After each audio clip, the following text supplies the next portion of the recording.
आता तुमची आहे पोरींनो बायांनो, तुम्ही वाघिनी रणरागिनी सावित्रीबाई फुले अहिल्याबाई होळकर रमाई भीमाई फातिमा शेख स्त्रियांची शाळा काढणाऱ्या महात्मा ज्योतिराव फुल्यांना ज्यांनी पहिली मदत करून 2 मास्तरनी झाल्या आणि पुण्यामध्ये मुलींची शाळा काढली म्हणून आज तुमच्या पुरी प्रांत कलेक्टर अधिकारी आहे।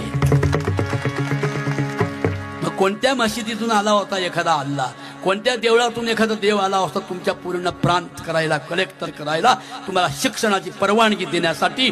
जो इथे प्रगट झाला तो महामानव, सत्यशोधक महान मानव डॉक्टर बाबासाहेब। जोरात टाळी वाजली पाहिजे। हे तुम्ही विसरत गेला तर तुम्ही 10वीच्या पुढे तुम्हाला शाळा नाही। ऐकलं असेल तुम्ही, 10वी पर्यंत आमची पोरं फुकट। मते महाराज 10वी पर्यंत पोराला परीक्षाच नाही आणि 11वीला गेल्यावर आमच्या पोराला ABCD एरोप्लेन पण कळत नाही। हे सगळी बहुजनांची पोरं काय करणार? प्रांत होतील, कलेक्टर होतील। ही शिक्षणाची गंगा तरुणांनो, धार्मिक सणाचे पैसे वाचवा आणि जिल्हा परिषदेची शाळा डिजिटल करा, तर आमचा समाज खऱ्या अर्थाने पुढे उच्च मार्गाला जाणार आहे।